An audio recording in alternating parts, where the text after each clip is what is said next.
This is big breaking emergency news. A small town in Maine has received an influx of thousands of people arriving from buses and from other countries claiming asylum, and the city is being overwhelmed.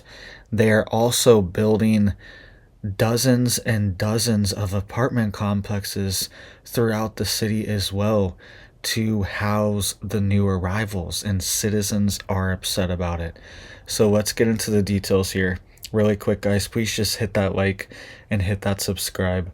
I'm posting multiple videos a day, keeping you guys updated on this big news, and it just helps to get these warnings out. I appreciate that. So this is happening right now, right outside of Portland, Maine. All right, we are seeing a major influx and residents are upset. This is in Brunswick, and they held a town hall meeting and they were giving their opinions on the massive apartment complexes that have been building all across the city. All right, so I want you to listen to this guy really quick, and they're calling this the quote Taj Mahal of apartment complexes. All right, that's what they're calling this here, and it costs over $13 million in Brunswick, Maine.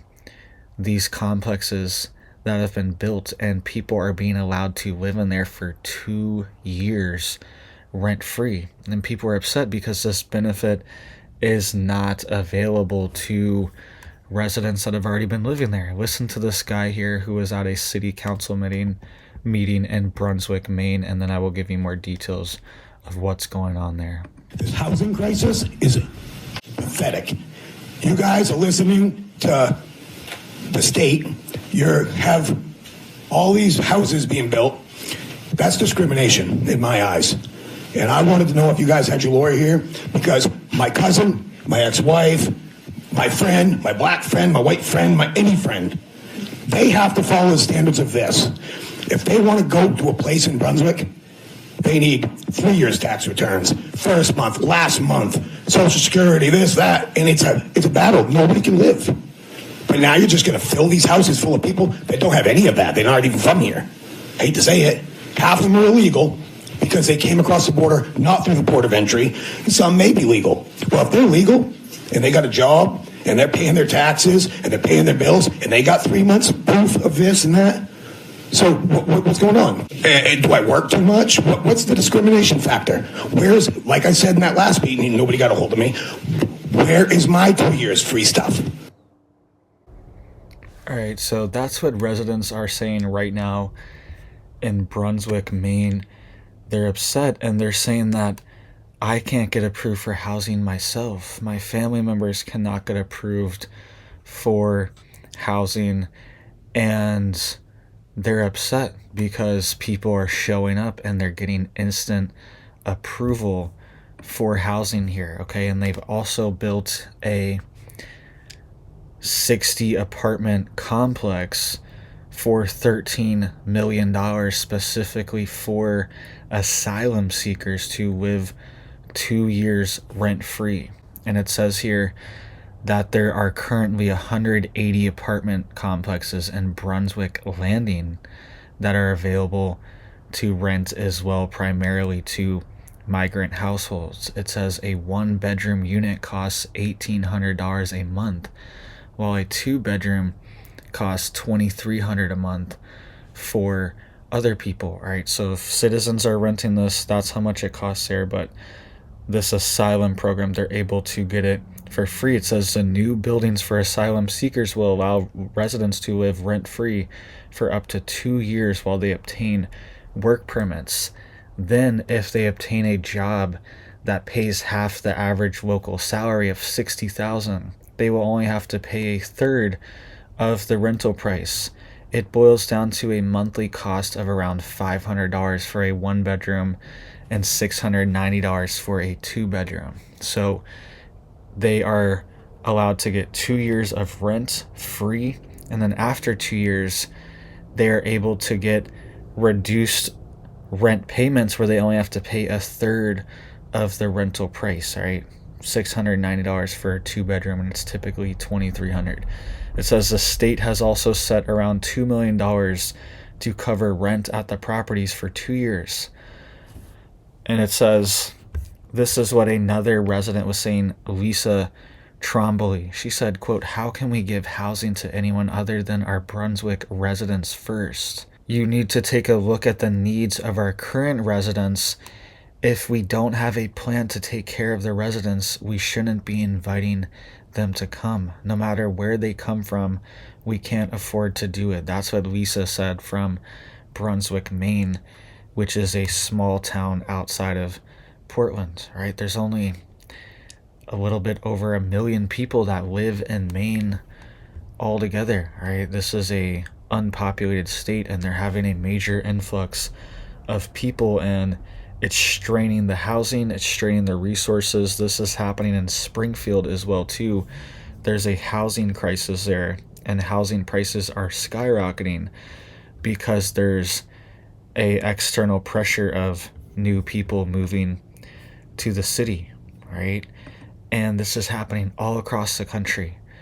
It says here that much of the criticism of the scheme stems from claims that it's going ahead while the town is slashing its budget in other departments, and while Brunswick is in the grip of a housing crisis. So that's what's going on there. Let me know what you guys are seeing down below in your town. Please just hit it up for me down there. Hit that like. It helps to get these warnings out. I appreciate that. Let me know what you guys are seeing. This is a crisis. This is a international crisis, right? And we have even seen the UN. They just passed this pact, the Pact for the Future. And I was talking about it a couple days ago.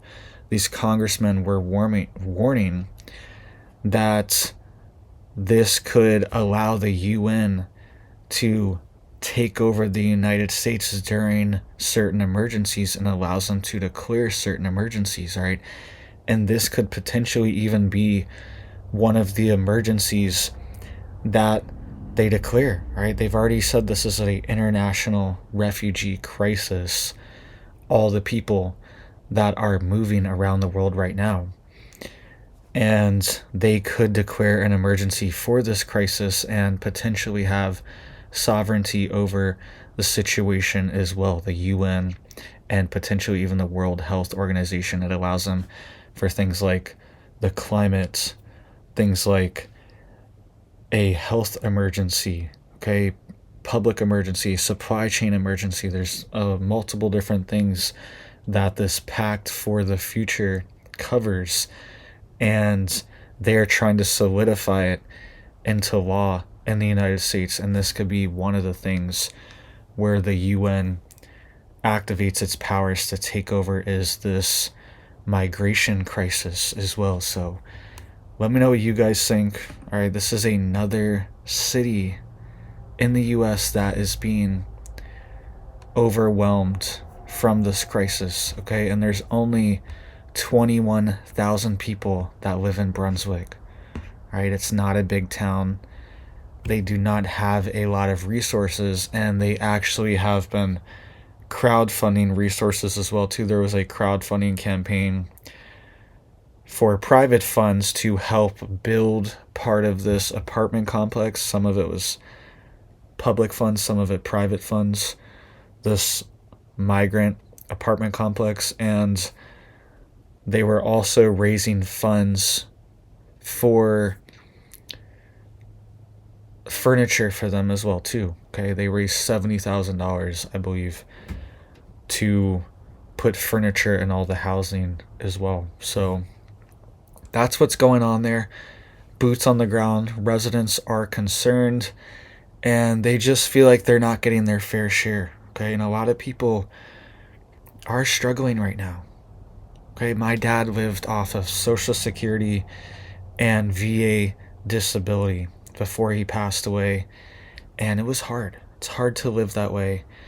And that was a while ago. That was over a decade ago, when inflation and prices were not so high, right? So it's pinching a lot of people, and rental prices are going up because more people are moving in, and then a lot of people are shacking up together too. This is happening in Springfield where there are 10, 20 people in a home who can all pay just a little bit, $100, $200 a month, and they're able to pay more for the rentals. And now the average rental price in the area is going up, and the landlords are allowing it because they're making more money. All right, so thank you guys. I hope you guys have big blessings for your life and your family, and I hope you have a big old blessed day.